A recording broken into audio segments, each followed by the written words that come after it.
Hi, welcome back to C Programming. I'm your Dr. Vasu. ఇప్పుడు మనం edition of some numbers కోసం ఒక function ఒకటి రాయబోతున్నాం. దాని ముందు ఒక ఇంపార్టెంట్ అనౌన్స్మెంట్ ఏంటంటే ఇప్పటిదాకా ఉన్న చేసిన వీడియోస్ కానీ ఇప్పుడు ఇకపై చేయబోయే వాటన్నిటి ప్రోగ్రామ్స్ కూడా గూగుల్ డ్రైవ్ లో అప్లోడ్ చేస్తున్నాను. వాటి లింక్ డిస్క్రిప్షన్ లో చూడొచ్చు. ఓకే, మీకు ఈ ప్రోగ్రామ్ సి ప్రోగ్రామింగ్ కానీ మిగతా ఇవన్నీ నచ్చితే సబ్స్క్రైబ్ చేయండి, అలర్ట్స్ వస్తాయి. సో ఇప్పుడు ఒకసారి మనం ఈ ఎడిషన్ ఆఫ్ నంబర్స్ తో రాసే ఫంక్షన్ ఏంటో చూద్దాం. Right a function to add a given set of numbers. Suppose మనకి ఆల్రెడీ ఒక సెట్ ఆఫ్ నంబర్స్ ఇచ్చారు. అంటే ఇక్కడ మనం ఒక 6 నంబర్లు ఇచ్చారు. ఇందులో A1 B1 C1 అనేది ఒక సెట్ అనుకుంటే A2 B2 C2 ఇంకో సెట్. వీటి ఎడిషన్ అంటే ఈ 3 నంబర్స్ యాడ్ చేసిన దాన్ని ఒక 2 వేరియబుల్స్ తీసుకున్నాం. ఈ సమ్ 1 అనే దానికోసం మనం ఎడిషన్ అనే ఒక ఫంక్షన్ లో ఈ 3 వేరియబుల్స్ ని 3 వాల్యూస్ ని యాడ్ చేసిన వాల్యూ ఏదైతే ఉందో దాన్ని సమ్ 1 అనే వేరియబుల్ కి అసైన్ చేస్తున్నాం. అలాగే A2 B2 C2 యాడ్ చేస్తే వచ్చే వాల్యూని సమ్ 2 కి అసైన్ చేస్తున్నాం. ఇక్కడ ఎడిషన్ అనే ఒక ఫంక్షన్ ని యూజ్ చేస్తున్నాం. ఓకే, ఇక్కడ some of first set numbers ని డిస్ప్లే చేయడానికి ఈ సమ్ 1 అనే ఫంక్షన్ వాడాం. అలాగే సెకండ్ సెట్ కోసం సమ్ 2 అని వాడుతున్నాం. ఇది మెయిన్ ప్రోగ్రామ్. ఇప్పుడు మనం ఫంక్షన్ ఎడిషన్ ఫంక్షన్ ఎలాగో చూద్దాం. ఈ ఎడిషన్ ఫంక్షన్ లో 3 వేరియబుల్స్ ఇంటిజర్ వేరియబుల్స్ తీసుకున్నాం. ఇక్కడ ఇంటిజర్ వాల్యూని రిటర్న్ చేస్తుంది ఈ ఫంక్షన్. రిటర్నింగ్ వాల్యూ ఇంటిజర్, అందుకనే అక్కడ వచ్చిన వాల్యూని మనం సమ్ 1 అని దానికి అసైన్ చేసాం. ఈ సమ్ 1 అనేది ఇంటిజర్ ఇక్కడ కూడా. సో అక్కడ ఒక సమ్ అని ఒక వేరియబుల్ తీసుకున్నాం. ఈ some is equal to A plus B plus C. ఇక్కడ మనం ఈ ఫంక్షన్ లో ఇచ్చిన ABC వాల్యూస్ ఇక్కడ వేరియబుల్స్ 3 ఇంటిజర్ వేరియబుల్స్. కానీ ఇక్కడ మనం ఏం చేస్తున్నాం, ఫంక్షన్ కాల్ లో అంటే ఫంక్షన్ ని యూజ్ చేసే ముందు మనం ఇక్కడ వాల్యూస్ A1 B1 C1 అనేవి వాల్యూస్ ని ఇచ్చేస్తున్నాం డైరెక్ట్ గా. ఓకే, సో ఇక్కడ ఈ వాల్యూస్ ని ఇందులో ఫంక్షన్ లో తీసుకుని ఎడిషన్ చేసేసి సమ్ అనే ఒక వాల్యూని రిటర్న్ చేస్తుంది. సో అది మన ప్రోగ్రామ్. ఇక్కడ రిటర్న్ చేసేది సమ్ యొక్క వాల్యూ ఏదైతే ఉందో అది. సో ఇప్పుడు ఫంక్షన్ క్లోజ్ చేసాం.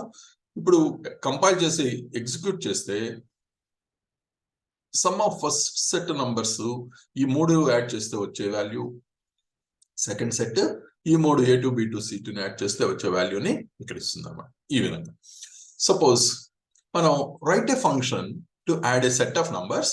మళ్ళీ ఒక సెట్ నంబర్స్ తీసుకుని returning nothing, return value nothing అంటే వాయిడ్ అనమాట. ఎలాగో చూద్దాం.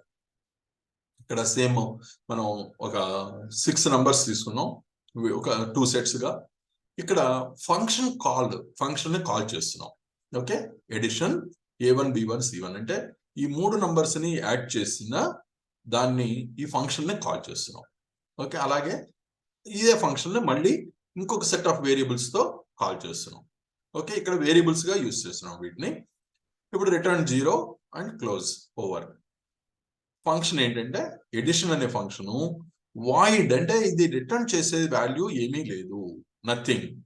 ఇది వచ్చిన రిజల్ట్ ఏదైనా ఉంటే ఈ ఫంక్షన్ కాల్లో ఈ ఫంక్షన్ లోపల ఆ మొత్తం ఇక్కడే జరిగిపోతుంది తప్ప ఇది వాల్యూ ఏది రిటర్న్ చేయట్లేదు. ఎలాగో చూద్దాం.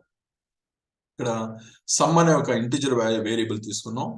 ఇక్కడ 3 వాల్యూస్ ని అసైన్ చేస్తున్నాం. మనం ఎంటర్ చేసే వాల్యూస్ XYZ కి అసైన్ అవుతాయి. ఇక్కడ some is equal to 3 numbers ని యాడ్ చేసాం. ఓకే, ఇప్పుడు ఏం చేస్తున్నాం అంటే ప్రింట్ఎఫ్ స్టేట్మెంట్ వాడి సమ్ ఇస్ ఈక్వల్ టు ఈ వాల్యూ ఏదైతే ఉందో ఆ వాల్యూని ఇక్కడ డిస్ప్లే చేసేస్తున్నాం. That's it, return 0. ఇక్కడ మనం ఈ వచ్చిన వాల్యూని ఇక్కడే యూస్ చేసుకుంటున్నాం. ఇకపై మనం మెయిన్ ప్రోగ్రామ్ కి అంటూ మనం ఏ వాల్యూని పంపించట్లేదు కాబట్టి రిటర్న్ 0 అన్నాం, క్లోజ్ అయిపోయింది. సో ఫంక్షన్ ఇంతవరకే అయిపోయింది. ఏమీ రిటర్న్ చేయట్లేదు కాబట్టి ఇక్కడ రిటర్న్ వాల్యూ వాయిడ్ అని కూడా మెన్షన్ చేసాం. సో ఇప్పుడు ఈ ప్రోగ్రామ్ కంపైల్ చేసి ఎగ్జిక్యూట్ చేస్తే నంబర్స్ అడుగుతుంది ఇక్కడ. ఎందుకంటే ఫంక్షన్ కాల్లో మనం 3 నంబర్స్ ఇవ్వాలి కాబట్టి. సో 3 నంబర్స్ ఇచ్చాం.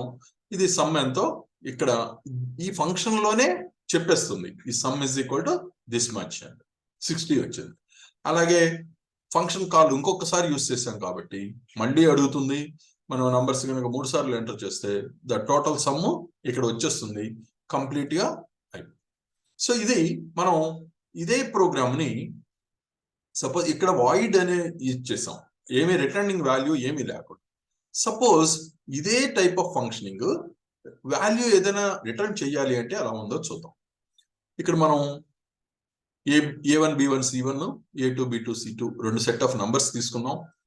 ఇక్కడ ప్రింట్ఎఫ్ స్టేట్మెంట్ లో ఇక్కడ ఈ ఎడిషన్ అనే ఫంక్షన్ కాల్ ఏం చేస్తున్నాం అంటే ప్రింట్ఎఫ్ స్టేట్మెంట్ లో యూజ్ చేసాం. అంటే ఇది ఒక వాల్యూని రిటర్న్ చేస్తుంది అనమాట. ఏ వాల్యూ ఇక్కడ %i అని ఇచ్చామంటే ఇంటిజర్ వాల్యూని రిటర్న్ చేస్తుంది. సో ఇవి దీని నుంచి వచ్చే యొక్క రిటర్న్ వాల్యూని ఇక్కడ మనం డిస్ప్లే చేస్తున్నాం. అలాగే ఇదే ఫంక్షన్ ని ఎడిషన్ అనే ఫంక్షన్ ని రెండోసారి కూడా యూజ్ చేసుకుంటూ ఇక్కడ డిస్ప్లే చేస్తున్నాం. అంటే ఇక్కడ ఈ ఫంక్షన్ ఏం చేస్తుంది, మనకు ఒక వాల్యూని రిటర్న్ చేస్తుంది. ఎలాగో చూద్దాం. ఇప్పుడు ఈ ఫంక్షన్ ను ఎడిషన్ అనే ఫంక్షన్ 3 వేరియబుల్స్ తీసుకుంటుంది XYZ అని. ఇక్కడ రిటర్న్ చేస్తున్నది ఇంటిజర్ వాల్యూ కాబట్టి ఇంటిజర్ అని డిక్లేర్ చేసాం.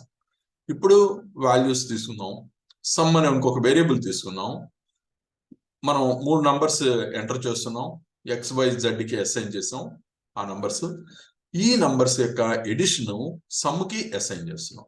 అంటే ఇక్కడ రిటర్న్ సమ్ ఈ వాల్యూ ఎడిషన్ 3 నంబర్స్ ని యాడ్ చేసిన వాల్యూ ఏదైతే ఉందో ఈ సమ్ అనే వాల్యూని రిటర్న్ చేస్తున్నాం ఫంక్షన్ కాల్ ఎక్కడైతే వచ్చిందో అక్కడికి. అంటే ఇక్కడ సమ్ యొక్క వాల్యూ ఎంతైతే ఉందో అంత ఇక్కడికి మనకు వస్తుంది, వాల్యూ వస్తుంది. కాబట్టి addition of first set of numbers, మనం ఫస్ట్ టైం కాల్ చేసినప్పుడు ఒక సెట్ ఆఫ్ నంబర్స్ వచ్చాయి, వాటిని ఇక్కడ డిస్ప్లే చేస్తున్నాం. అలాగే మళ్ళీ ఈ ఫంక్షన్ కాల్ ఉంది కాబట్టి సెకండ్ సెట్ ఆఫ్ నంబర్స్ ఇక్కడ డిస్ప్లే చేస్తున్నాం. సో ఒకసారి ప్రోగ్రామ్ కంపైల్ చేసి రన్ చేద్దాం.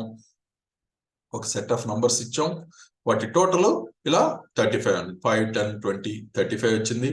అలాగే మళ్ళీ రన్ చేసినప్పుడు మళ్ళీ ఈ ఫంక్షన్ కాల్ ద్వారా ఇక్కడ మళ్ళీ ఏం జరుగుతుందని అంటే డిస్ప్లే చేస్తుంది. ఈ 3 నంబర్స్ ని యాడ్ చేసి ఇలా వస్తుంది.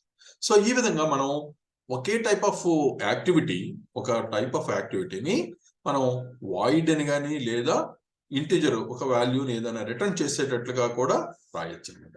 సో మనకి ఏ విధంగా కన్వీనియంటో అది చూసుకుని దాన్ని బట్టి ఈ విధంగా మనం ఫంక్షన్ వాల్యూ రిటర్న్ చేయాలా అవసరం లేదా అన్నది చూసుకుందాం. వాయిడ్ అన్నప్పుడు ఏంటంటే ఆ రిజల్ట్ ని అక్కడే యూజ్ చేసేసుకొని రిజల్ట్ డిస్ప్లే కానీ దాన్ని యూజ్ చేసుకోవడం కానీ చేసేస్తాం. ఇక మెయిన్ ఫంక్షన్ లోకి మెయిన్ ప్రోగ్రామ్ లోకి వాల్యూ ఏది వెళ్ళదన్నమాట. సో ఇది ఫంక్షనింగ్. సో నెక్స్ట్ వీడియోలో ఫ్యాక్టోరియల్ కోసం రాసే ఫంక్షన్ చూద్దాం. ఈ వీడియో మీకు బాగా అర్థమైందా, ఈ టాపిక్ బాగా అర్థమైంది అనుకుంటున్నాను. మీకు ఏమైనా క్వశ్చన్స్ ఉన్నా, డౌట్స్ ఉన్నా, లేకపోతే ఏమైనా కామెంట్స్ రూపంలో తెలపండి. Thank you very much.